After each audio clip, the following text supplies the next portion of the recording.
आप क्यों ना जर्मनी के इसमें आर्मी जो है उसमें ज्वाइन हो जाओ, मैं आपको टॉप की पोजीशन दूंगा यहाँ पे। तब ये इंसान जिनको ये भी पता नहीं था कि भारत देश गुलामी से आजाद होगा या नहीं होगा, गुलामी से आजाद अगर हुआ भी तो इनको कोई याद रखेगा या नहीं रखेगा, और अगर याद भी रखेगा तो किस तरीके से रखेगा, ये इनको वो मोमेंट पे पता नहीं था। लेकिन फिर भी उन्होंने उनसे मुस्कुरा के बोला कि सॉरी, लेकिन मैं अपने भारत देश की तरफ से ही जब तक जिंदा हूँ तब तक खेलना चाहूंगा। और इस हिसाब से आखिरी दम तक वो भारत देश के लिए, हॉकी के लिए खेलते रहे। और जिस हिसाब से उनको रिवॉर्ड्स, रिस्पेक्ट या मिलना चाहिए, वो मिला या नहीं मिला ये तो मैं नहीं बोल सकती हूँ। लेकिन अभी आज के मोमेंट पे आते हैं। आज का मोमेंट देखते हैं तो टोक्यो ओलंपिक्स जिसमें आज हमारे इंडियन जो है वो 119 यानी 119 के जो एथलेट्स है वो पूरे भारत से वहां पे गए, जो कि आज तक का एक हाईएस्ट रिकॉर्ड है। और ये जाने के बाद में जैसे हम देखते हैं मीराबाई चानू जिन्होंने एंट्री की, मेडल जीतने की भारत के लिए। और आज 41 ईयर्स बाद में इंडियन हॉकी को उसका ग्लोरी रिटर्न मिला है। लेकिन हम भारतीय जो है इस मोमेंट को कुछ दिनों बाद या कुछ महीनों बाद भूल जाते हैं। दिस इज बिकॉज एक जो स्पेशल ओलंपिक्स होता है उसमें एक सीता साहू नाम की लड़की थी जिन्होंने सिल्वर मेडल जीता था। लेकिन वो आज की परिस्थिति में जो है वो अपने माँ बाप को गोलगप्पे बेचने में उनकी मदद करती है। यही नहीं, दिनेश कुमार नाम के एक अपने बॉक्सिंग चैंपियन थे जिन्होंने आज तक के 17 गोल्ड मेडल जीते हैं, लेकिन वो अपनी रोजी रोटी कमाने के लिए कुल्फी बेचते हैं। और उसके बाद में जब हमारी कबड्डी की टीम जीत के आती है तो वो वर्ल्ड कप वो अपने घर पे जो है वो ऑटो से लेके जाती है। तो हमें आज मोमेंट पे ये सोचना चाहिए कि हम स्पोर्ट्समैनशिप जो है वो हमें भारत में जिंदा रखना होगा। और 2011 जब ये रिसर्च हुआ तो उस हिसाब से उन्होंने ये बोला कि पॉपुलेशन और एथलेट्स इसमें कोई भी रिलेशन नहीं है। हम अगर ऐसा बोलते कि हमारा पॉपुलेशन ज्यादा है और एथलेट्स हम ज्यादा क्रिएट करेंगे, ऐसा नहीं है। यूरोपियन कंट्रीज में एक एथलेट के पीछे करोड़ों रुपए खर्च होते हैं, और भारत में सिर्फ 0.1% पॉपुलेशन को अच्छी ट्रेनिंग, अच्छी फैसिलिटी और अच्छा न्यूट्रिशन मिलता है, जो कि कुछ भी नहीं है। अगर हम ये सही तरीके से करें तो हर एक घर से एक अच्छा एथलेट बाहर निकल सकता है, जो कि भारत को एक नए ग्लोरी पे लेके जाए। और उसी हिसाब से जब हम एमसीएल बायोफुल स्टेट प्रोजेक्ट की बात करते हैं हर एक तालुका में, तो हर एक तालुका में हमारा सिर्फ ये उद्देश्य नहीं है कि वहां पे हम बायो सीएनजी प्रोड्यूस करें, लेकिन जो प्रोजेक्ट से रेवेन्यू होगा उसका 20% हम वो तालुका को समर्पित करने वाले हैं।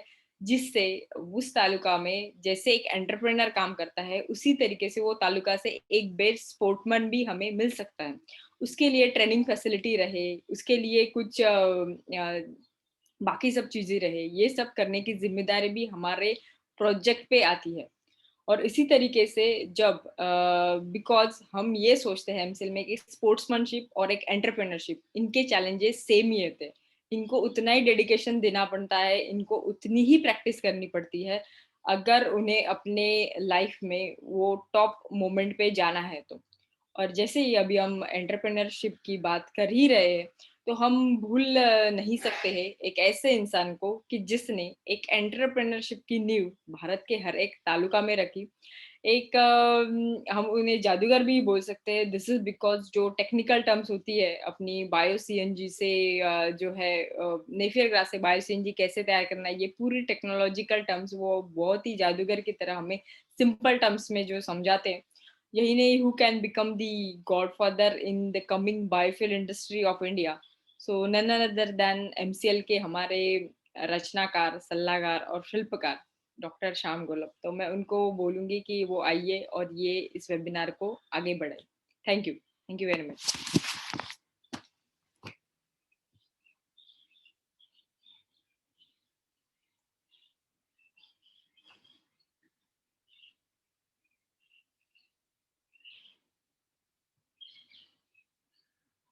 आपकी स्क्रीन दिख रही है sir?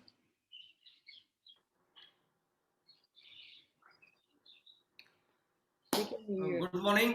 everyone, and thank you very much for that lovely, wonderful story.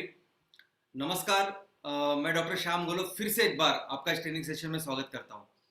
मैं आशा करता हूँ कि आप सब लोग स्वस्थ हैं और आप अपने साथ अपने परिवार का, यानी घर का परिवार और एमसीएल परिवार दोनों का ख्याल रख रहे हैं। मैं ये भी आशा करता हूँ कि आप हर दिन 1 घंटा बहुत अच्छी एक्सरसाइज कर रहे हो और अपने लंग को, अपने हार्ट को मजबूत कर रहे हो और अपनी इम्यूनिटी को बढ़ा रहे हो। तो चलिए शुरुआत करते हैं आज के टॉपिक से। दोस्तों, हम हर तहसील में एक फैक्ट्री लगाना चाहते हैं। फैक्ट्री वो कैसे काम करेगी, इसका बहुत सिंपल एग्जांपल मैं आपको दे सकता हूँ। आज पूरे इस पर्यावरण में, इस प्रकृति में जितने भी जीव है वो क्या करते हैं, तो खाना खाते हैं और खाने से उनको दो चीजें मिलती है। एक मिलती है ऊर्जा और दूसरे दिन सुबह जो निकलता है वो है अच्छा फर्टिलाइजर। दोस्तों, हमारी भी जो फैक्ट्रियां है, हमारी फैक्ट्रियां उसमें जो बायोरिएक्टर्स है, ये ऐसे ही हमारे नेचर में जो ये सजीव है उनके जैसा ही काम करते हैं। उनका भी जो खाना है वो है नेपियर ग्रास और उससे ही भी वो दो प्रोडक्ट तैयार होते हैं। यानी नेपियर ग्रास उन बायोरिएक्टर को अगर हमने दिया तो दो चीजें मिलती है। एक मिलती है ऊर्जा, जिस ऊर्जा को हम ईंधन के स्वरूप में हम इस्तेमाल करने वाले हैं, और दूसरा है फर्टिलाइजर, बेस्ट सॉइल कंडीशनर। दोस्तों, ये जो ऊर्जा, ये जो ईंधन हमें मिलता है, ये मिलता है बायोगैस के स्वरूप में। अभी बायोगैस में कई सारे गैसेस होते हैं, लेकिन आपको हमारे एमसीएल फैमिली के सभी उद्योजकों को, सभी मेंबर्स को सिर्फ दो गैस को याद रखना है, क्योंकि बाकी के सभी गैस जो 1-2% में आते हैं, उसमें वाटर वेपर वगैरह सब कुछ हो सकता है, लेकिन आपको कुछ भी याद रखने की जरूरत नहीं है। आपको सिर्फ ये याद रखना है कि हम जब ये फैक्ट्री लगाते हैं तो उसमें ईंधन स्वरूप जो गैस निकलती है उसमें दो प्रमुख गैस होते हैं। एक होता है मीथेन और दूसरा होता है कार्बन डाइऑक्साइड। और प्रोपोर्शन भी जो आपको याद रखना है वो है 60-40। 60% होगा मीथेन और 40% होगा कार्बन डाइऑक्साइड। पिछली बार हमने मीथेन के बारे में जाना, तो इस बार हम लोग कार्बन डाइऑक्साइड के बारे में समझते हैं। मुझे पता है कार्बन डाइऑक्साइड ये नाम सुन के आपको बहुत ऐसा लगा होगा कि नहीं, बहुत टेक्निकल, बहुत कुछ डिफिकल्ट, ऐसी कुछ चीज है आज। दूसरा ये भी मुझे पता है कि कितने सारे लोग ऐसे होंगे कि जिन्होंने बचपन के जो स्कूल में पढ़ाया था उसके बाद कभी कार्बन डाइऑक्साइड का नाम ही नहीं सुना होगा। बहुत सारे लोग ऐसे भी हो सकते हैं कि उनको मालूम ही नहीं कि कार्बन डाइऑक्साइड क्या होता है। दोस्तों, मैं आपको इस कार्बन डाइऑक्साइड का विशेषज्ञ या एक्सपर्ट नहीं बनाना चाहता। मैं सिर्फ इतना चाहता हूं कि हमारे सभी उद्योजक, हमारे ग्राम पंचायत के उद्योजक, तहसील के उद्योजक, हमारे सभी चैनल पार्टनर, हमारे सभी महिला बचत गट, हमारे सभी एमबीएस, बायोफ्यूल स्टेट, एमपीओ के हमारे टीम मेंबर्स, हमारे सभी एमपीओ मेंबर्स जो अभी इस पूरे प्रोजेक्ट में स्टेक होल्डर्स हैं, सभी इतनी जानकारी ले ताकि उनको ये समझे कि हम लोग बिजनेस में कर क्या रहे हैं और कार्बन डाइऑक्साइड करके प्रोडक्ट्स का आगे जाके क्या होने वाला है। तो दोस्तों, ये जो कार्बन डाइऑक्साइड है ये हमारी हवा में भी रहता है, लेकिन हवा में कितना होता है, तो 0.03%, इतना कम, इतना छोटा ये कार्बन डाइऑक्साइड हवा में होता है। सबसे ज्यादा नाइट्रोजन और ऑक्सीजन होता है। तो ये आता है कहां से, तो बहुत सारी चीजें होती है जिससे वो आता है। लेकिन उस चीजों में जिस सोर्सेस से ये कार्बन डाइऑक्साइड उस हवा में आता है, उसके दो तरीकों में हम लोग उसको डिवाइड कर सकते हैं। एक वो सोर्स जो प्रकृति का है, जो नेचुरल है और जो करोड़ों सालों से आ रहा है, वो एक सोर्स है जो करोड़ों साल से चलता चलता आ रहा है और उसकी वजह से हमारे इस हवा में कार्बन डाइऑक्साइड उतना है। और उसका एक ही सोर्स है, एक ही, यानी एक सबसे इंपॉर्टेंट एक सोर्स है, और वो है हमारी ये ब्रीदिंग। हम जो हवा सांस लेते हैं, सभी सजीव सांस लेने के बाद जो सांस छोड़ते हैं उसमें कार्बन डाइऑक्साइड आती है। हम ऑक्सीजन लेते हैं और ऑक्सीजन को यूटिलाइज करके कार्बन डाइऑक्साइड बना के उसको छोड़ देते हैं। तो सबसे ज्यादा सजीव कहाँ है, पानी में है। हमारे पृथ्वी के ऊपर सबसे ज्यादा पानी है, 70% पानी है। तो ये पानी से सबसे ज्यादा ऑक्सीजन, ये कार्बन डाइऑक्साइड निकलती है। तो सबसे ज्यादा लगभग 42% ये जो कार्बन डाइऑक्साइड है, ये पानी और वातावरण का जो जगह होती है वहां से शुरुआत होती है। और बाद में लगभग 28% जो कार्बन डाइऑक्साइड है जो हमारे पृथ्वी के ऊपर जो सजीव होते हैं उनसे आती है। लगभग 28% कार्बन डाइऑक्साइड आती है जो लैंड यूज हम लोग करते हैं, जो खेती करते हैं, बाकी चीजें करते हैं, उससे आती है। लेकिन दोस्तों इसके अलावा अभी ये कार्बन डाइऑक्साइड अकृत्रिम, अप्राकृतिक, अनैचुरल ऐसे स्वरूप से भी आ रही है। पिछले 150-200 सालों से हम इस कार्बन डाइऑक्साइड को बढ़ा रहे हैं, जिसको बोलते हैं कि मानव निर्मित कार्बन डाइऑक्साइड के सोर्सेस। अभी मानव जो कार्बन डाइऑक्साइड को निर्माण कर रहा है और उसके सोर्सेस आप जानेंगे तो नंबर 1 87% ये कार्बन डाइऑक्साइड आता है ये हमारे खनिज ईंधनों की वजह से। लगभग 9% ये आता है हमारे लैंड यूज, जो हम लोग अलग अलग जमीन या कंस्ट्रक्शन निर्माण कार्य करते हैं उसकी वजह से, और 4% आता है ये हमारे इंडस्ट्रीज की वजह से। तो ये 0.03% वाला कार्बन डाइऑक्साइड है। लेकिन दोस्तों आज जिस मकसद के लिए हम लोगों ने पूरा ये संगठन का कार्य चालू किया है, इस आंदोलन, ये आंदोलन पूरी दुनिया में हम लोग फैला रहे हैं। एक ऐसा उद्देश्य है जिसके लिए हम लोग सब मिलकर काम कर रहे हैं, और वो है हमारे धरती को, हमारे इस धरती माँ को, इस पूरे पर्यावरण को बचाना। क्योंकि आज जिस संकट की वजह से पूरी दुनिया खतरे में है वो है ग्लोबल वार्मिंग। और आपको सुन के ताज्जुब होगा कि इस ग्लोबल वार्मिंग का संकट का सबसे बड़ा कारण है ये कार्बन डाइऑक्साइड। आज जिसके लिए हम सभी लोग इतने दिन रात मेहनत कर रहे हैं, दिन रात सेमिनार्स कर रहे हैं, लोगों को बता रहे हैं, पूरी दुनिया में न जाने कितने लोग इसके लिए उतरे हुए, उस संकट का नाम जो ग्लोबल वार्मिंग है उसका कारण है कार्बन डाइऑक्साइड। और ये इतना गहरा बनता जा रहा है दिन ब दिन। आज हम लोग यहाँ सेमिनार कर रहे हैं, लेकिन क्या आपको पता है मध्य प्रदेश में चंबल खाड़ी में आज क्या परिस्थिति है? रिकॉर्ड ब्रेक, कभी भी इतना नुकसान बाढ़ से नहीं हुआ। इतनी बड़ी बाढ़ उस मध्य प्रदेश में, उस प्रदेश में कुछ दिन पहले ही अभी महाराष्ट्र में 15 दिन से ज्यादा वो इतनी बाढ़ थी। अभी मध्य प्रदेश में हर 48 घंटे के बाद कोई ना कोई राज्य आज प्रभावित हो रही है। आज की परिस्थिति है। क्या आप समझ सकते हैं कितनी बुरी कंडीशन में आज हम लोग हैं इस ग्लोबल वार्मिंग की वजह से? और ये हो रहा है किसके लिए? तो किसकी वजह से? तो कार्बन डाइऑक्साइड की वजह से। क्योंकि जितने सारे गैसेस जिसकी वजह से ये तापमान बढ़ रहा है, 76% गैसेस है कार्बन डाइऑक्साइड, और बाकी के सभी 24% है। तो आप सोच सकते हैं कि कैसे ये कार्बन डाइऑक्साइड प्रोडक्ट बन सकता है। लेकिन दोस्तों ये कार्बन डाइऑक्साइड अगर आप देखोगे तो इतना इंपॉर्टेंट है कि ये ग्लोबल वार्मिंग में जो भी चीज आप करते हैं, यानी ग्लोबल वार्मिंग को बढ़ाते हैं, ग्लोबल वार्मिंग को कम करते हैं, ये सभी का परिमाण जो होता है वो कार्बन डाइऑक्साइड के साथ होता है। अगर आपने ग्लोबल वार्मिंग को बढ़ाया तो भी वो उसका जो परिमाण होता है, उसका जो स्केल होता है वो भी कार्बन डाइऑक्साइड के स्केल में होता है। लेकिन अगर आप इसको कम करते हो, इसके लिए कुछ अच्छा काम करते हो, तो आपको कुछ बख्शिश दिया जाता है, वो भी होता है कार्बन डाइऑक्साइड के परिमाण या स्केल में। और जब आप इस पूरे वातावरण का ये जो ग्लोबल वार्मिंग कम करते हो, ये इसका प्रदूषण कम करते हो, तो कितना प्रदूषण कम किया, उसका जो स्केल है उसको कार्बन डाइऑक्साइड, उसको पर टन कार्बन डाइऑक्साइड में होता है। और इसके लिए जो बख्शिश दिया जाता है उस बख्शिश को बोलते हैं carbon credit. 1 ton carbon dioxide अगर आपने कम किया इस वातावरण में से, तो आपको 1 कार्बन क्रेडिट मिलता है।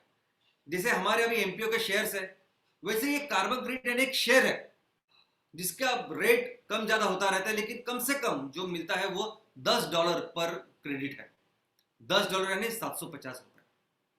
तो दोस्तों ऐसे ये जो कार्बन क्रेडिट, ये कार्बन फुटप्रिंट बढ़ाना, कार्बन फुटप्रिंट कम करना, ये सभी चीज जिस ग्लोबल वार्मिंग के ऊपर हम सभी लोग काम कर रहे हैं, ये सभी ग्लोबल वार्मिंग सभी जो चलता है, जिसके ऊपर चलता है वो है कार्बन डाइऑक्साइड।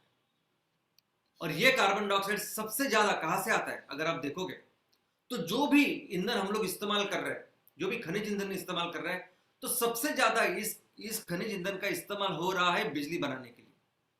तो बिजली बनाने का ये सबसे बड़ा ये कारण है कि जिसको से ज्यादा कार्बन डाइऑक्साइड हमारे इस वातावरण में जा रहा है।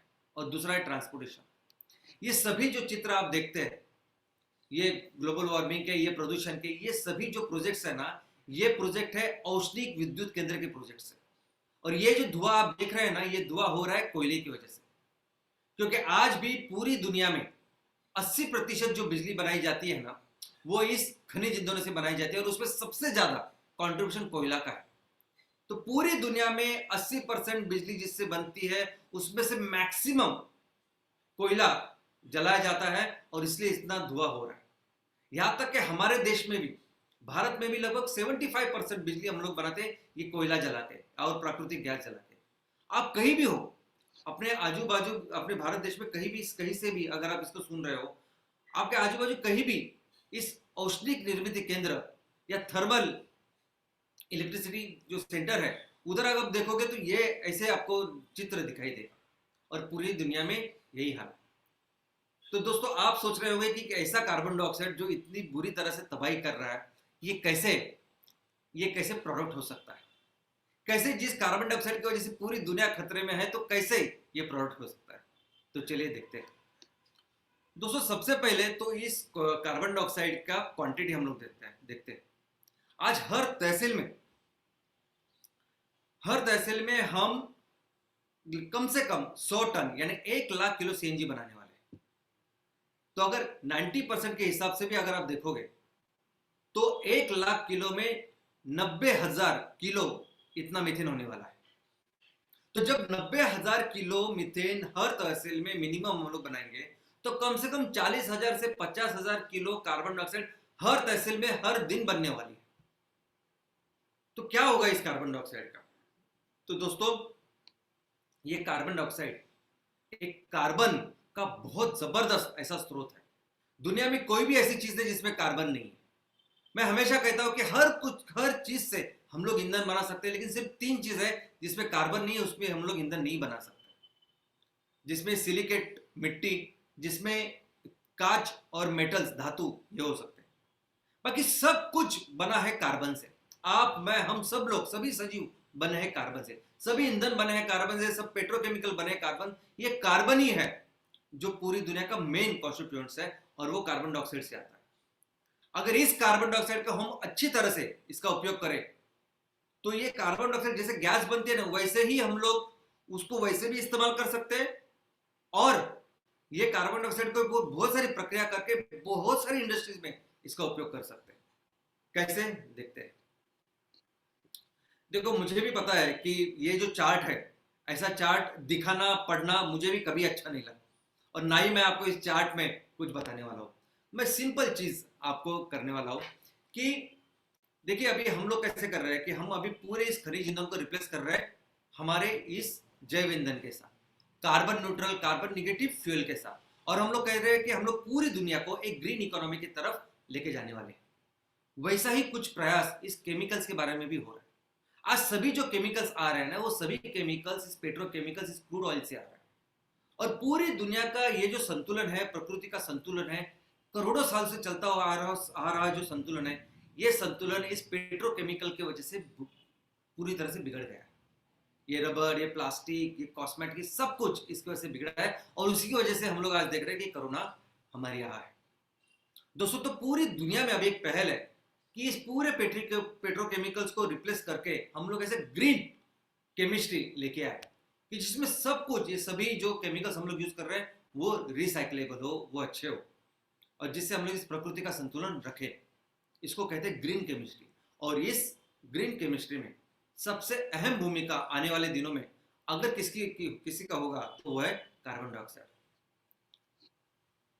इस कार्बन डाइऑक्साइड को हम लोग ऐसे ही सिलेंडर करके बेच सकते हैं।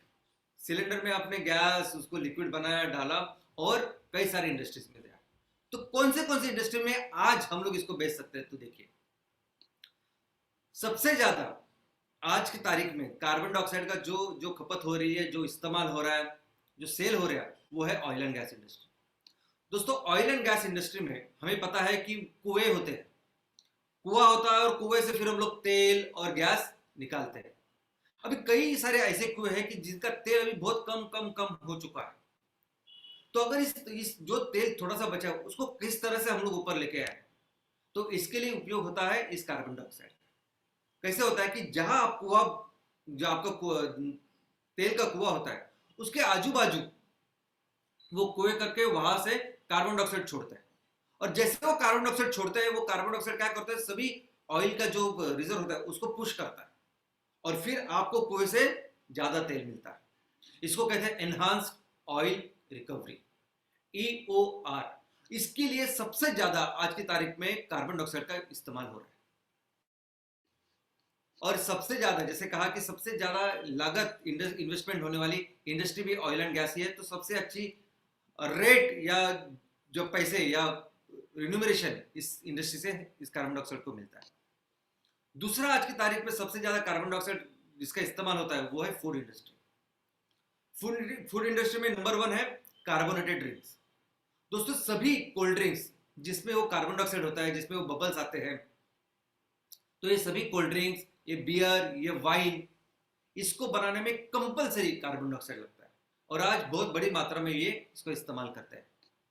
दूसरा, ये हमारा जो अनाज है, हमारे जो फल है, हमारी जो सब्जियां है, अगर इसको हमें स्टोर करना है अच्छी तरीके से और बहुत देर तक, तो उसके लिए भी कार्बन डाइऑक्साइड का बहुत अच्छा इस्तेमाल होता है। क्योंकि अगर जिस रूम में ये रखा है उस रूम में अगर हम लोग कार्बन डाइऑक्साइड डालें तो ये कैसे खराब होती है, ये सब सब्जियां और हमारी सब कुछ सब्जियां और धान, तो ये होती है जीव जंतु से। तो ये जीव जंतु, कोई भी जीव जंतु दुनिया में, तो उसको तैयार होने के लिए और उसको मल्टीप्लिकेशन होने के लिए लगता है ऑक्सीजन। लेकिन जब भी आप कार्बन डाइऑक्साइड उस पर डालते हो तो ये उनको ऑक्सीजन मिलता नहीं है और कोई भी जीव जंतु की उत्पत्ति नहीं होती, ये कोई भी चीज खराब नहीं होती। और सबसे अच्छी बात यह है कि कार्बन डाइऑक्साइड का इस्तेमाल करने के बाद आपका ये जो अनाज है, आपके ये जो सब्जियां या फल है, इसमें कोई भी तरह का इसका विपरीत परिणाम नहीं होता, ना टेस्ट में होता है ना उसके कॉन्स्टिट्यूशन में होता है। दोस्तों, कोई भी इस फूड या कोई भी ऐसी चीज कितनी अच्छी है, ये देखने के लिए भी कार्बन डाइऑक्साइड का इस्तेमाल होता है। क्योंकि मैंने जैसे कहा कि कोई भी चीज जैसे खराब होने लगती है, इसका मतलब वहां वो माइक्रो ऑर्गेनिजम्स बढ़ने लगते हैं और जब भी वो काम करते हैं तब अपना ऑक्सीजन इस्तेमाल करके कार्बन डाइऑक्साइड छोड़ते हैं। तो उसमें कितना कार्बन डाइऑक्साइड तैयार हो रहा है, कितना कार्बन मोनोऑक्साइड तैयार हो रहा है, वो देख के आपकी फूड क्वालिटी कितनी है वो चेक होती है, उसमें उसकी जरूरत है। और ये जो इंडस्ट्री, ये आइसक्रीम इंडस्ट्री है, आइसक्रीम इंडस्ट्री में भी इसका कंपलसरी उपयोग होता है कार्बन डाइऑक्साइड का। क्योंकि ये जो आइसक्रीम आप देख रहे हैं, इसको जो हार्डनेस आती है वो आती है कार्बन डाइऑक्साइड की वजह से। तो दोस्तों, इसके अलावा अभी एक नया उपयोग, नया एप्लीकेशन कार्बन डाइऑक्साइड का बढ़ रहा है और वो है कॉन्क्रीट डोजिंग। दोस्तों, जैसे मैंने कहा कि पूरे ये जो ग्लोबल वार्मिंग हो रही है कार्बन डाइऑक्साइड में, एमिशंस में, ये जो कंस्ट्रक्शन है, ये लैंड यूज है, उसका 9% कंट्रीब्यूशन है। और सबसे ज्यादा कंट्रीब्यूशन आता है सीमेंट से। सीमेंट जो हमारे निर्माण कार्य में, कंस्ट्रक्शन में उसका इस्तेमाल होता है, उससे बहुत ज्यादा ग्लोबल वार्मिंग होती है। लेकिन जब अगर इस सीमेंट में अगर इस सीमेंट कंक्रीट में अगर आप कार्बन डाइऑक्साइड ऐड करोगे तो सीमेंट की आपकी लागत या रिक्वायरमेंट वो 30% कम होती है और ग्लोबल वार्मिंग कम होती है। इसके अलावा आपकी जो सीमेंट की कंक्रीट की स्ट्रेंथ है वो भी बहुत बढ़ती है। तो दोस्तों, अभी ऑलरेडी यूरोप में, अमेरिका में ये प्रैक्टिस बहुत पॉपुलर हो रही है, बहुत बड़ी मात्रा में यहाँ कार्बन डाइऑक्साइड की यूटिलाइजेशन हो रही है और वो आने वाले दिनों में सभी कंस्ट्रक्शन निर्माण कार्य में होने वाला है। इसको बोलते हैं कंक्रीट डोजिंग। डोजिंग यानी क्या? खुराक देना। तो कंक्रीट को कार्बन डाइऑक्साइड का खुराक देना, इसको बोलते हैं कंक्रीट डोजिंग। इसके आगे ये कार्बन डाइऑक्साइड का बहुत बड़ा इस्तेमाल सभी अग्निशमन दलों में, सभी अग्निशमन उपकरणों में होता है। क्योंकि जैसे मैंने कहा कि कोई भी जीव को जैसे जिंदा रहने के लिए, सांस लेने के लिए ऑक्सीजन की जरूरत पड़ती है, वैसे ही कोई भी चीज जलने के लिए भी ऑक्सीजन की जरूरत होती है। तो ये जो आग लगती है, आग फैलती है, ये फैलती इसलिए है क्योंकि हवा में 21% ऑलमोस्ट ऑक्सीजन है। लेकिन अगर आप इसके ऊपर कार्बन डाइऑक्साइड डालें तो ये हवा का संपर्क बंद कर देता है और आग पूरी तरह से बुझती है। आप कोई भी अग्निशमन उपकरण देखिए, इसमें कंपलसरी कार्बन डाइऑक्साइड होता है। ये बहुत उसकी अच्छी खूबी है कि जिसकी वजह से सभी ऐसी इंडस्ट्री में आज कार्बन डाइऑक्साइड का इस्तेमाल होता है। Carbon dioxide as dry ice. दोस्तों, कार्बन डाइऑक्साइड को जब आप ठंडा करते हो तब उसका एक, आप नॉर्मली आप देखते हो तो वो गैस होती है, लेकिन उसको ठंडा कर उसको हम लोग सॉलिडिफाई कर सकते हैं, उससे हम लोग बर्फ बना सकते हैं और उसको बोलते हैं ड्राई आइस यानी सूखा बर्फ। अब सूखा बर्फ कैसे क्यों बोलते हैं इसको? क्योंकि नॉर्मली हम लोगों ने कौन सा बर्फ देखा है? तो पानी का बर्फ देखा है। पानी जो 0 डिग्री सेल्सियस के नीचे तो उसका बर्फ बन जाता है। लेकिन ये बर्फ जब पिघलने लगता है तो उसके बाद वो पानी तैयार होता है। इधर ऐसे नहीं होता। पहला तो ये कार्बन डाइऑक्साइड से जो बर्फ बनता है वो -70 -80 डिग्री में बनता है, और एक बार उसको अपने अपने वातावरण में रखा तो उसका पानी नहीं होता, तो उसकी वाप वाप हो जाती है, गैस बन जाती है। और ये चूंकि हेवी है, अधिक वजनदार है हवा से, ये नीचे ही रहता है। इसकी हवा बन के वो हवा में ऊपर नहीं चला जाता। तो आपने देखा होगा बहुत सारे ये फिल्म इंडस्ट्री, कोई भूत की या कोई डरावनी मूवी है और वहां अगर दिखाना है कि वहां बहुत सारा धुआं है, वह फॉग है, तो उसमें ड्राई आइस का इस्तेमाल होता है, क्योंकि वो धुआं तो बनता है और उधर ही रहता है, वो ऊपर नहीं चला जाता। इसके अलावा -70 -80 डिग्री इतना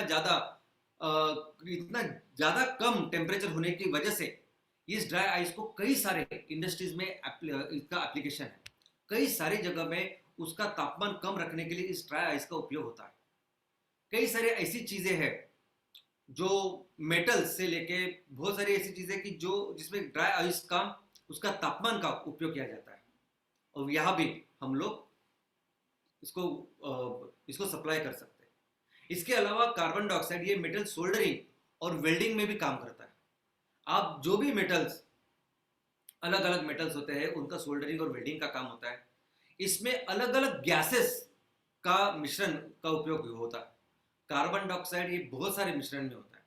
यहाँ तक कि कार्बन डाइऑक्साइड इतना फाइन काम करता है कि अगर आपकी लेजर वेल्डिंग, यानी ऐसी वेल्डिंग जो आपको समझेगी भी नहीं कि यहाँ वेल्डिंग हुई है, तो इतनी अगर फाइन, सुपर फाइन अगर वेल्डिंग करनी है तो उसमें कार्बन डाइऑक्साइड का इस्तेमाल होता है।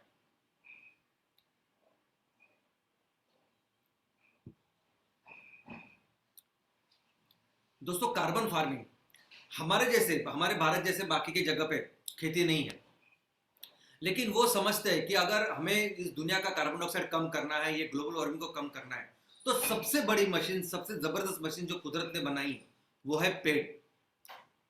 तो इस पेड़, जैसा मैंने कहा कि आज हमारे फैक्ट्री में जैसे वो खाना क्या है तो नेपियर घास, लेकिन सभी पेड़, सभी एग्रीकल्चर, सभी सिस्टम में अगर वो उनका कुछ खाना होगा तो है कार्बन डाइऑक्साइड। यानी जिस कार्बन डाइऑक्साइड हमें जो इतनी तकलीफ दे रहा है, वही कार्बन डाइऑक्साइड को अगर सही जगह पे आप इस्तेमाल करें तो वो बहुत बड़ी मात्रा में आपका बहुत काम भी आ सकता है। और इसको ही कहते हैं कार्बन फार्मिंग, कि इस कार्बन डाइऑक्साइड का इस्तेमाल करके कैसे हम लोग ज्यादा से ज्यादा अच्छी फार्मिंग, ज्यादा से ज्यादा अच्छी एग्रीकल्चर कर सके, इसका नाम है कार्बन फार्मिंग। तो इसमें इस कार्बन डाइऑक्साइड का इसलिए इस्तेमाल होता है कि कैसे हम लोग एग्रीकल्चर से ज्यादा उत्पादन लें। हमारा नेपियर ग्रास तो है ही। नेपियर ग्रास अगर 1 हेक्टेयर में 500, 600, 700 टन अगर आपको बायोमास देता है, तो इसका मतलब कितना सारा कार्बन डाइऑक्साइड वो वातावरण से लेता है और उसका अनाज में रूपांतर करता है। लेकिन आने वाले दिनों में जब ये कार्बन डाइऑक्साइड ज्यादा क्वांटिटी में हम लोग इस्तेमाल करने वाले हैं, वो हम डायरेक्टली हमारे ऐसे फार्मिंग के लिए इस्तेमाल कर सकते हैं कि जो नेपियर ग्रास से भी ज्यादा बायोमास दे सकता है, जो दुनिया का सबसे एफिशिएंट प्लांट है। और उस वनस्पति का नाम है अलगे, शैवाल। दोस्तों, अलगे एक ऐसी वनस्पति है कि जो बहुत फास्ट ग्रो हो सकती है, और बहुत फास्ट ग्रो होने के लिए उसको चाहिए उसका खाना, यानी कार्बन डाइऑक्साइड। तो हो सकता है कि आने वाले दिनों में ये अलगे फार्मिंग के लिए भी हम लोग बहुत बड़े लेवल पे इस कार्बन डाइऑक्साइड का इस्तेमाल करें। दोस्तों, आज भी जहां अलगे फार्मिंग होती है वहां कंपलसरी कार्बन डाइऑक्साइड की जरूरत होती है। दूसरी बात, ये जो अलगे सिर्फ बायोमास नहीं देता, कई सारे न्यूट्रासिटिकल, कई सारे प्रोटीन्स या मिनरल्स, ऐसी बहुत सारी चीजों का ये सोर्स है। तो ये हम हमारे तहसील में आगे आने वाले दिनों में ये करने वाले हैं। लेकिन दोस्तों, इसके अलावा ये जो कार्बन डाइऑक्साइड है, इसका बहुत इंपॉर्टेंट यूज आने वाले दिनों में होने वाला है। आप सोच नहीं सकते, जिस पेट्रोकेमिकल के बारे में हम लोग हमेशा बात करते हैं और हम लोग हमेशा बोलते हैं कि हमारा जो उद्देश्य है इस पेट्रोकेमिकल प्रोडक्ट्स को रिप्लेस करना, ऐसे प्रोडक्ट के साथ जो धरती का ख्याल रखे, इस पर्यावरण का ख्याल रखे, ये इस काम में बहुत अहम भूमिका आने वाले दिनों में होने वाली है कार्बन डाइऑक्साइड की। कार्बन डाइऑक्साइड पॉलीमर इंडस्ट्री में बहुत उपयुक्त होने वाला है। कैसे? पहले तो जानते हैं पॉलीमर क्या है। तो आज समझे ये सभी जो पेट्रोकेमिकल, ये जो रबड़, ये जो प्लास्टिक, ये सब कुछ जो है ना पेट्रोकेमिकल आता है, इसको पॉलीमर बोलते हैं। बिकॉज इसका एक एक मॉलिक्यूल बहुत सारे एक सिंगल मॉलिक्यूल से बनता है। पॉलीमर मोनोमर से बनता है पॉलीमर, इसलिए उसको बोलते हैं पॉलीमर। लेकिन सिंपल अगर आपको समझने की भाषा में मैं बोलूं तो ये सभी रबड़, सभी प्लास्टिक, सभी पीवीसी पाइप, सभी आपके घर के फर्नीचर, सभी ये स्कूटर और यहाँ जो कुछ वो पीवीसी इस्तेमाल होता है, जो प्लास्टिक इस्तेमाल होता है, जो कुछ हार्ड चीज इस्तेमाल होती है, वो सब उसको मिलके बोलते हैं पॉलीमर। और इस पॉलीमर में कार्बन डाइऑक्साइड क्या कर सकता है? तो दो तरीके से काम कर सकता है। एक तो आज की तारीख में आप जो भी प्लास्टिक, रबड़ आज जो आप इस्तेमाल करते हैं, अगर आपने उसको ऐसे ही डाला जमीन में तो 1000 साल तक उसको कुछ नहीं होगा, उसका डिग्रेडेशन ही नहीं होता, डाइजेशन ही नहीं होता। लेकिन जहां ये तैयार होता है उस फैक्ट्री में अगर आप कार्बन डाइऑक्साइड लेके उसका निर्माण करोगे तो कार्बन डाइऑक्साइड क्या करता है, ये जो प्लास्टिक रबर तैयार होता है ना उसके अंदर जाके बैठता है। तो जो चीज अदरवाइज 1000 सालों तक डिग्रेड नहीं होती वो इमीडिएटली डिग्रेड हो सकती है। तो कितना बड़ा ये पूरे प्लास्टिक, ये पूरा जो आज जो हम लोग देख रहे हैं, ये पूरा हम लोग इसको इस तरीके से कन्वर्ट कर सकते हैं कि जो सस्टेनेबल बन जाए, जिसको आराम से हम लोग कन्वर्ट, डिग्रेडेशन, डाइजेशन कर पाए। और इसको बोलते हैं सस्टेनेबल केमिकल्स। यानी आज के सभी केमिकल्स, आज के सभी पेट्रोकेमिकल प्रोडक्ट्स को सस्टेनेबल प्रोडक्ट्स बनाने में बहुत अहम भूमिका हो सकती है कार्बन डाइऑक्साइड की। लेकिन इसके आगे जाके ऐसी चीज जो कार्बन डाइऑक्साइड कर सकता है वो ये है कि ये जो हम लोग अभी आज पेट्रोकेमिकल के प्रोडक्ट्स बना रहे हैं, इसका सभी रॉ मटेरियल कहां से आता है? क्रूड ऑयल से आता है। क्रूड ऑयल से ये सब कुछ बनता है। लेकिन क्रूड ऑयल को पूरी तरह से हटा के क्रूड ऑयल के जगह पे हम लोग किसान जो तैयार कर सकते हैं, जो हमारे खेतों से आ सकता है, ऐसी चीजों को लेके और कार्बन डाइऑक्साइड को लेके हम पेट्रोकेमिकल्स बना सकते हैं। दोस्तों ये bio plastic, bio rubber, bio packaging, bio chemicals, bio furniture, ये सब कुछ हो सकता है जो 100% डाइजेस्टेबल होगा, 100% बायोडिग्रेडेबल होगा और इसकी वजह से कोई भी पर्यावरण की हानि नहीं होगी। तो सोचिए जो सपना हम लोग देख रहे हैं कि 100% इस पेट्रोकेमिकल्स को रिप्लेस करने का, वो कार्बन डाइऑक्साइड कर सकती है। ये पूरे अल्टरनेट प्रोडक्ट्स को हम लोग पूरी तरह से रिप्लेस करने का जो पोटेंशियल है वो आज इस कार्बन डाइऑक्साइड में। अगला सबसे इंपॉर्टेंट चीज, यानी कार्बन डाइऑक्साइड से मिथेनॉल तैयार होता है। आप बोलेंगे मिथेनॉल क्या है? क्या फर्क, क्या होता है, क्या है मिथेनॉल, क्या हो, क्या बन सकता है मिथेनॉल करके, क्या होने वाला है, क्या फायदा उसका? तो दोस्तों ये जो इंडस्ट्री आप देख रहे हैं ना, ये जो फैक्ट्री आप देख रहे हैं, ये आपको रिफाइनरी लगेगी। ये रिफाइनरी नहीं है, ये मिथेनॉल तैयार करने की फैक्ट्री है। और सिर्फ एक नहीं है, ऐसे कई सारी फैक्ट्री है पूरी दुनिया में। यह है मिथेनॉल। मिथेनॉल ये अल्कोहल है, इतने सारे जगह में उसके एप्लीकेशन है कि आप सोच नहीं सकते। ये मिथेनॉल से डायरेक्ट हम लोग बायोडीजल बना सकते हैं जो 100% डीजल को रिप्लेस कर सकता है। यानी एक बार कार्बन डाइऑक्साइड से हमने मिथेनॉल बनाया तो 100% सभी डीजल की गाड़ियां इस पे चल सकती है, बायोडीजल के ऊपर। आज की जो ईंधन है उसमें भी इसको ब्लेंडेड हम लोग फ्यूल कर सकते हैं। जहाज में उपयोग कर सकते हैं, फर्टिलाइजर, प्लास्टिक्स, फार्मास्यूटिकल प्रोडक्ट्स और ये टीवी के स्क्रीन वगैरह, ये सभी जगह पे इस मिथेनॉल का इस्तेमाल होता है। मैं आपको दिखाता हूँ कि मिथेनॉल क्या है। ये जो चित्र आप देख रहे हैं ना, इस चित्र में जो कोई सब कुछ आप देख रहे हैं वो सब कुछ मिथेनॉल से तैयार हो सकता है।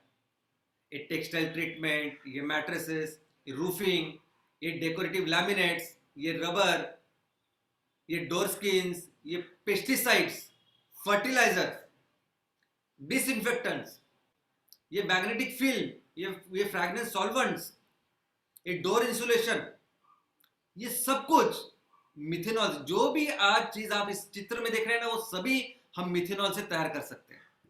यह है मिथेनॉल। यहां तक कि पेंट्स, जो कलर आपने मारा है वो पेंट भी आज हमारे मिथेनॉल से तैयार हो सकता है, जो तैयार हो सकता है कार्बन डाइऑक्साइड से। दोस्तों पूरी दुनिया में अब ये कार्बन डाइऑक्साइड, पहले तो ये मिथेनॉल दूसरे सोर्सेज से करते हैं, लेकिन आज इस कार्बन डाइऑक्साइड से मिथेनॉल बनता है, ये लोगों को जब समझ में आया तब ऑल ओवर द वर्ल्ड ये एक तरफ से तो इसकी ग्लोबल वार्मिंग भी कम होगी, और दूसरा इससे हम लोग कुछ बहुत सारे उपयुक्त ऐसे ऐसे ऐसे प्रोडक्ट्स भी बना सकते हैं। इसके ऊपर बहुत सारी कंपनी काम कर रही है, और उन्होंने कार्बन डाइऑक्साइड का सोर्स करके जो फ्लू गैस होता है, जो भी हम लोगों ने देखा औष्णिक केंद्रों में वो जो निकलता है धुआं, उस धुआं को पूरी वो अपनी फैक्ट्री में लेके आते हैं, और उस धुआं को पूरी तरह से साफ करके वो उससे कार्बन डाइऑक्साइड निकालते हैं, और उस कार्बन डाइऑक्साइड से फिर मिथेनॉल बना देते हैं। ये जो नई बड़ी बड़ी फैक्ट्री आप देख रहे हैं, ये फैक्ट्री भी कार्बन डाइऑक्साइड टू मिथेनॉल की है, एक्चुअल फैक्ट्री। हमारे देश में भी ये फैक्ट्री भी बनने जा रही है। एलएनटी, लार्सन एंड टुब्रो, उन्होंने NTPC, national thermal power corporation, जो औष्णिक ऊर्जा केंद्र के उनकी जो फैक्ट्रियां है, उनके साथ मिलके उनका सब कार्बन डाइऑक्साइड लेके वो मिथेनॉल बनाने वाले। तो ये पूरी दुनिया में अभी बढ़ रहा है, और इसमें बहुत बड़ा अगला कदम एमसीएल रखने वाले हैं।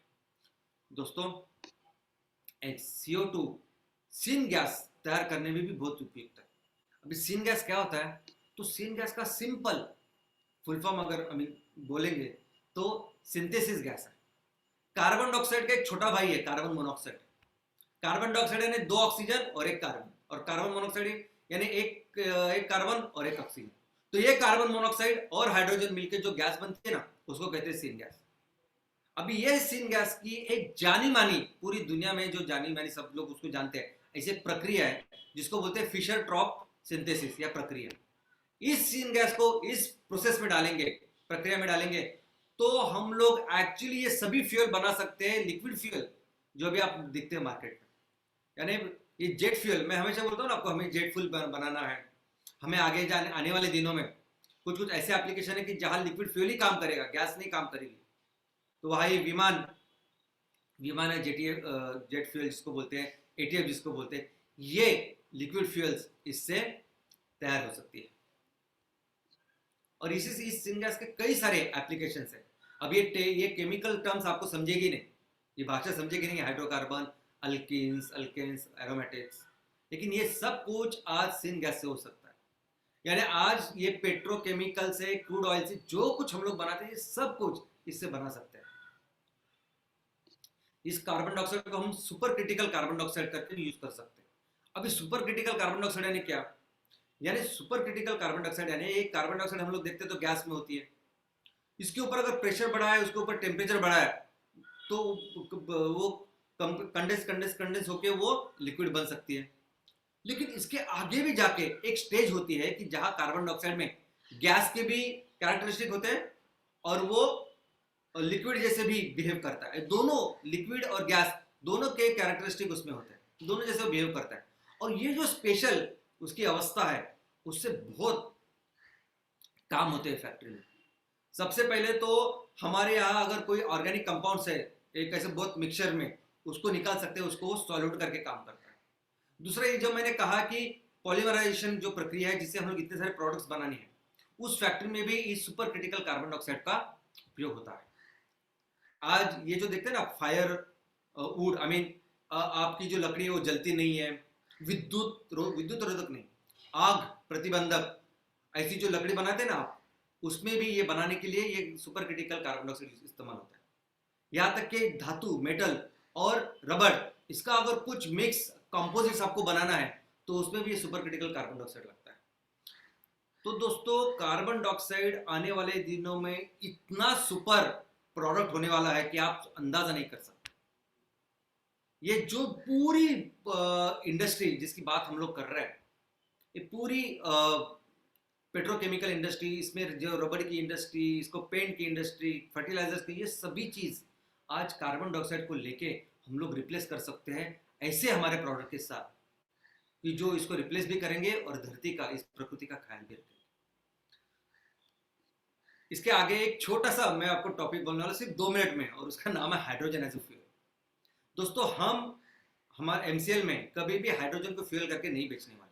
हाइड्रोजन हमारे लिए वैसे हम लोग फ्यूल करके उसको तैयार नहीं करेंगे और ना उसको बेचेंगे। लेकिन मैं क्यों इसके बारे में आपको बताना चाहता हूँ, क्योंकि आपने देखा होगा कि कई सारे जगह पे हाइड्रोजन फ्यूल करके इंफॉर्मेशन आती है, व्हाट्सएप पे आता है, बहुत सारी इंफॉर्मेशन आती है। आपने यहाँ भी न्यूज में भी देखा होगा कि कई सारे देशों में कई सारी कंपनियां हैं जो हाइड्रोजन फ्यूल के ऊपर काम कर रही है। आजकल गाड़ियां चलती है हाइड्रोजन के ऊपर, बसें चल रही है हाइड्रोजन के ऊपर, कंपनियां बहुत सारा पैसा लगा रही है हाइड्रोजन के ऊपर। तो क्या है ये हाइड्रोजन, बस वही बताने के लिए मैं आपको ये टॉपिक मैंने लिया है। नहीं तो ये बताने के लिए एक पूरा अलग सेशन ही लेना पड़ेगा जो हम लेंगे। तो चलिए ये समझने के लिए पहले ये समझते हैं न्यूक्लियर बॉम्ब। दोस्तों आपको पता है न्यूक्लियर बॉम्ब क्या है? आपको पता है एटम बॉम्ब क्या है? क्या आपको पता है दूसरा विश्व युद्ध जो बंद हुआ, स्टॉप हुआ, वो हुआ ये न्यूक्लियर बॉम्ब की वजह से। ये न्यूक्लियर बॉम्ब जो अमेरिका ने जापान के ऊपर डाले, दो शहर हिरोशिमा नागासाकी के ऊपर, ये दो बॉम्ब जब उन्होंने डाले अमेरिका ने, इस तरह से विनाश हुआ। ये इतना महाप्रलयकारी बॉम्ब है कि उसको देख पूरी दुनिया ने युद्ध बंद कर दिया। इतना महाभयंकर, महासंहारक, महाविनाशकारी है ये बॉम्ब, जिसको कहते हैं न्यूक्लियर बॉम्ब। और अभी इसके आगे आया है हाइड्रोजन बॉम्ब। अब ये जो बॉम्ब, ये इसका सुन के आप ऐसा भी सोच सकते हैं कि अगर इससे इतनी ऊर्जा तैयार होती है तो क्यों हम लोग फिर एक कोयला जलाते हैं, इलेक्ट्रिसिटी, ये सब फॉसिल फ्यूल करते हैं, ग्लोबल वार्मिंग के बारे में सोचते हैं। क्यों ना न्यूक्लियर बॉम्ब को ही हम लोग इस्तेमाल करें, उससे चाहिए जितनी ऊर्जा तैयार कर सकते हैं। और हाँ, हुआ भी ऐसे। उसके बाद कई सारे देश इसके ऊपर लगे, काम के ऊपर लगे, और उन्होंने इसके ऊपर बनाने वाले, इसके ऊपर जो बिजली बनाती है, ऐसे प्रोजेक्ट्स भी अपने देश में चालू किए। हमारे देश ने भी चालू किए। बीएआरसी ने इसके ऊपर न्यूक्लियर जो एनर्जी है उसका प्रोजेक्ट हमारे देश में भी है। लेकिन लोगों को ये भी पता चला, ये पहल भी आ गई कि जिस बेनिफिट के लिए हम लोग बात कर रहे हैं और जिस बेनिफिट के लिए हम लोग एक प्रोजेक्ट लगाना चाहते हैं, सोचिए उसके खतरे के बारे में। 1% भी यहाँ का कुछ खतरा हुआ तो सोचिए क्या हो सकता है। तो बाद में पूरी दुनिया में ऐसी पहले हो गई, ऐसे नियम, ऐसे कायदे कानून हो गए कि कोई भी न्यूक्लियर के बेस पे एनर्जी या एनर्जी के प्लांट नहीं बनाएगा। ये न्यूक्लियर एनर्जी के जो प्लांट है पूरी दुनिया में कोई नहीं नया बनाएगा। और अभी जो आपके जो प्लांट है उसको भी आप धीरे धीरे करके बंद करने वाले हो। ये है न्यूक्लियर एनर्जी के बारे में जो पूरी दुनिया को 1 मिनट में बर्बाद कर सकती है। दोस्तों, हाइड्रोजन जो फ्यूल है, हाइड्रोजन में बहुत ऊर्जा होती है, बहुत। ये जो गाड़ियां अभी हाइड्रोजन फ्यूल पे चलती है ना, ये सेम जैसे आज अब बैटरी की कारें देखते हैं ना, वैसे ही उनमें एक बैटरी होती है जो बैटरीज हाइड्रोजन का इस्तेमाल करती है, और उस बैटरी का नाम है फ्यूल सेल। इस फ्यूल सेल में वो हाइड्रोजन लेते हैं और वो करते हैं। अभी इसको इस्तेमाल करने के बाद आप देखोगे तो इसके कोई धुआं नहीं आता। जैसे इलेक्ट्रिक कारों से कोई धुआं नहीं आता ना, तो इससे भी कोई धुआं नहीं आता, सिर्फ आता है तो थोड़ा सा पानी। लेकिन ये पानी तो हमको लगता है कि नहीं, इसमें तो कुछ भी प्रदूषण नहीं है, सब पूरा इको फ्रेंडली है। लेकिन दोस्तों, ये हाइड्रोजन बनाने वाला प्लांट है। हाइड्रोजन हमारे पूरे संसार में ऐसा मूल द्रव्य है, वो कभी भी ऐसा अकेला नहीं दिखेगा आपको। उसको अकेला बनाने के लिए, उसका अलग उसका प्रोडक्शन करने के लिए, सिर्फ हाइड्रोजन बनाने के लिए इतनी ऊर्जा लगती है, इतना कार्बन डाइऑक्साइड का एमिशन होता है कि जितना आपने वहां उसका हाइड्रोजन का इस्तेमाल करके कम किया ना, उससे ज्यादा आपको यहां लगता है। तो जो आप बोल रहे हैं कि उससे प्रदूषण नहीं होगा, ये बात वहां रुक जाती है, इससे कुछ नहीं होता। लेकिन हाइड्रोजन को जिस तरह से स्टोर करना और उसको ट्रांसपोर्ट करना, पहले तो उसको बनाना इतना उसको पैसा लगता है, इतना खर्चा है उसका, ऊपर से उसको स्टोर करना और ट्रांसपोर्ट करना इतना भयंकर है कि जरा भी उसमें गलती हो गई तो हाइड्रोजन ऐसा फ्यूल है कि जहां हाइड्रोजन स्टोर होता है ना, उसको हाइड्रोजन बॉम्ब कहा जा सकता है। मीथेन जितना चाहे स्टोर कर लो, मीथेन को आप मीथेन बॉम्ब नहीं कहेंगे, लेकिन हाइड्रोजन को हाइड्रोजन बॉम्ब कह सकते हैं। इतनी बुरी तरह से ये फट सकता है, इतनी बुरी तरह से ये प्रलयकारी हो सकता है, ये बहुत डेंजरस है।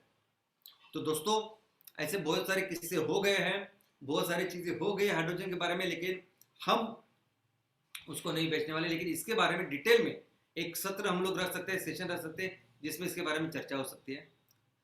लेकिन एक बात मैं यहां बताना चाहूंगा, देखो अभी 400 करोड़ों साल पहले मनुष्य सजीव इस धरती पे आ गया। 400 करोड़ साल और हम लोग सिर्फ 150 से 200 साल से हम लोगों ने इस खनिज ईंधन का उपयोग करना चालू किया। 150 साल इफेक्टिवली। लेकिन 150 साल में हम लोगों ने क्या तबाही की, ये हम लोग देख रहे हैं। आज मध्य प्रदेश में क्या हो रहा है, महाराष्ट्र में क्या हो रहा है, उड़ीसा में क्या हो रहा है, हम लोग सब देख रहे हैं। और हर दिन कहीं ना कहीं ये हो रहा है, पूरी दुनिया में हो रहा है, चाइना में भी हो रहा है, यूरोप में हो रहा है, सभी जगह हो रहा है। क्यों हो रहा है ये? क्योंकि हम लोगों ने ये जो नेचर, ये जो प्रकृति के नियम है ना, उसको नहीं देखा हम लोगों ने। ये अलग ही अपना निकाला, जो भी पूरी तरह से बर्बाद कर रहा है। लेकिन अगर आप सोचिए कि हम लोग ने ऐसे ही चालू रखा तो सिर्फ 50 साल आगे क्या हो सकता है। लेकिन अगर हमें आगे के 50 नहीं, आगे के 5000 साल, 50,000 साल, 5 लाख साल अगर हमें जिंदा अगर आराम से रहना है, तो हमें प्रकृति के नियमों पे आधारित काम करना पड़ेगा। वो सस्टेनेबिलिटी देखनी पड़ेगी। और वो सस्टेनेबिलिटी क्या है? तो हमेशा प्रकृति हमें दिखाती है, बताती है कि इतने सालों से, करोड़ों सालों से वो प्रकृति में हम कैसे ऊर्जा और बाकी सब कुछ चीजें प्राप्त कर रहे हैं। और उसका एक ही तरीका है दोस्तों, उसका एक ही तरीका है, वो है हमारी खेती। इसके अलावा दूसरा कोई तरीका नहीं। अगर हमें सस्टेनेबल जीना और जितना चाहिए ना, हमें जितनी ऊर्जा, जितना है वो सब कुछ हमारी ये धरती माँ, ये प्रकृति प्रदान कर सकती, इतना है। और वही तरीका है, वही हजारों लाखों सालों से एग्रीकल्चर ही चलती आ रही है। और वो आने वाले दिनों में वो पूरी दुनिया को सस्टेनेबिलिटी का रास्ता दिखाने वाली है। और ये हमारा खुश नसीब है कि इस माँ ने, इस प्रकृति ने हमें इतना कुछ दिया। भारत में जितनी एग्रीकल्चर हो सकती है, वहां पूरी दुनिया में कहीं नहीं हो सकती। तो आने वाले दिन में हम लोग इतना बड़ा काम पूरी दुनिया के लिए कर सकते हैं। तो इसलिए हमें पूरा इस एग्रीकल्चर के लिए काम करना है। और एक हमारा जो राजा है, बस उसको मजबूत करना है। एक बार उसको मजबूत किया तो वो पूरी दुनिया का ख्याल रखेगा, हमारे पूरे देश का ख्याल रखेगा। और वो राजा है ये किसान। मिलके इस किसान के हाथ मजबूत करते हैं, वो सब कुछ करते हैं जो जरूरत है, फिर से हमारे देश को सुजलाम सुफलाम करते हैं। धन्यवाद। Thank you.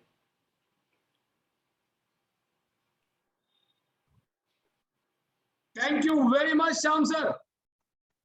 What a session! What a session! Last अगर हम देखेंगे श्याम सर के कुछ सेशंस हैं, उनको अगर देखा जाए तो ये एक ऐसा लगता है कि हम किसी यूनिवर्सिटी में सीख रहे हैं। जी हाँ, बायोफ्यूल इंडस्ट्री के प्रोडक्ट्स, बायोफ्यूल इंडस्ट्री के बेनिफिट्स एंड बायोफ्यूल इंडस्ट्री में छुपा हुआ मानव जाति का कल्याण, ना पूरे विश्व का कल्याण, ना पूरे के पूरे जो भी सजीव है इस पृथ्वी पर उनका कल्याण। ये पूरा टॉपिक आज श्याम सर जिस तरह से ले रहे हैं, उसमें से आज आपने देखा होगा कि जो भी हमारी बायोफ्यूल मैन्युफैक्चरिंग प्रोजेक्ट लगेंगे, उन प्रोजेक्ट्स में जो प्रोडक्ट्स बनेंगे, उन प्रोडक्ट का क्या इम्प्लीकेशंस है, कमर्शियल तो है ही है, नेचुरल क्या है, ये सारी जो कॉन्सेप्ट को इतना सर ने आज सरलता से सिखाया है कि शायद ऐसा कोई इंसान हो जो ऐसे कॉम्प्लिकेटेड टॉपिक को इतना सिंपल करे और इतना एक्साइटिंग करे। Yes, thank you very much Shyam sir, it was a wonderful session. ना कि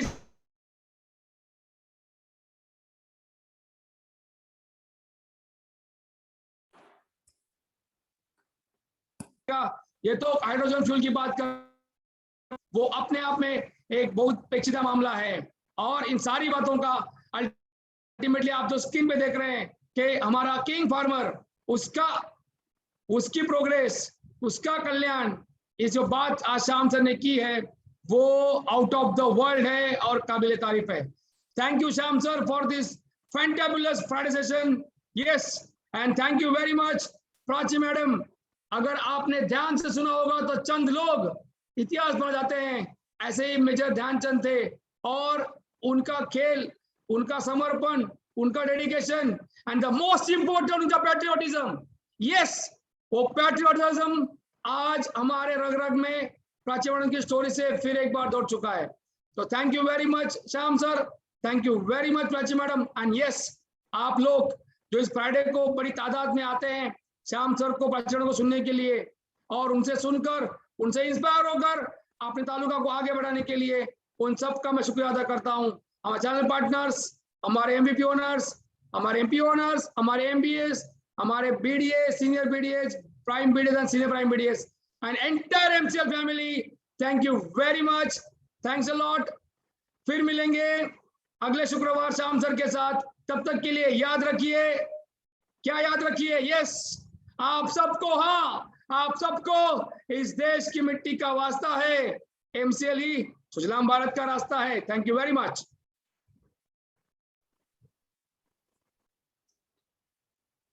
thank you doctor Ramesh sir, thank you for ये जो घोषणा आप हर बार करते हैं, इससे एक नया संचारता है, रग रग में वो उत्साह दौड़ता है। So thank you very much Ramesh sir. And yes दोस्तों, मैं तहे दिल से शुक्रिया अदा करना चाहूंगा डॉक्टर श्याम सर का, बिकॉज कभी भी किसी भी चीज में निगेटिविटी नहीं होती इनके, हर चीज में ये पॉजिटिविटी ढूंढते हैं। दोस्तों आज भी कार्बन डाइऑक्साइड जिसको तबाही माना जाता है, उससे भी हम किस तरह से बिजनेस कर सकते हैं और उससे हमारी प्रगति हो सकती है, एक नया दृष्टिकोण आज श्याम सर ने हमें यहाँ पर दिया है। दोस्तों मैं आप सभी की तरफ से श्याम सर का धन्यवाद अदा करता हूं, क्योंकि यस ऑफ कोर्स जहां जहां पर भी अपॉर्चुनिटी दिखती है, श्याम सर हमें बड़ी बारीकियों से उसके बारे में बताते हैं। Thank you very much Shyam sir. और जी हाँ दोस्तों, और एक बार एक नई अनूठी स्टोरी से हमारे सामने एक महान उदाहरण रखने के लिए मैं धन्यवाद देना चाहता हूं प्राची मैडम का। शुक्रिया प्राची मैडम, फिर एक बार हमें मोटिवेट करने के लिए और हमें प्रगति की राह पर चलने के लिए मौजूद करने के लिए। शुक्रिया अदा करना चाहता हूं मैं पूरे एमसीएल टीम का, जो ये सारे प्रोग्राम को ऑर्गेनाइज करने में अपनी दिन रात मेहनत करती है। और एक इंसान जिसका मैं यहाँ पर अगर शुक्रिया अदा नहीं करूंगा तो वो नाइंसाफी होगी, जो है आप। जी हाँ दोस्तों, हर शुक्रवार आप सुबह इस प्रोग्राम को अटेंड करते हैं, इस वेबिनार को अटेंड करते हैं, अपना ज्ञान बढ़ाते हैं और तालुका के, अपने गांव के हर इंसान तक वो पहुंचाने का जिम्मा उठाते हैं। तो दोस्तों आप सभी लोगों का मैं तहे दिल से शुक्रिया अदा करता हूं और आप लोगों को फिर एक बार याद दिला देता हूं कि दोस्तों चैट बॉक्स में जो लिंक शेयर की गई है, उस लिंक पर जाके अपना महत्वपूर्ण वैल्यूएबल फीडबैक हमें भेजिए। उस फीडबैक से हमें अपने आप में सुधार लाने के लिए काफी मदद होती है। दोस्तों फिर एक बार आप सभी लोगों को मैं ये निवेदन करता हूं कि आप अपना, अपने परिवार का और पूरे एमसीएल परिवार की सेहत का ख्याल रखिए। और इसी के साथ मैं आपका होस्ट मंगेश शेलार इस बात को घोषित करता हूं कि यह वेबिनार यही समाप्त हुआ। मिलते हैं अगले फ्राइडे। शुक्रिया।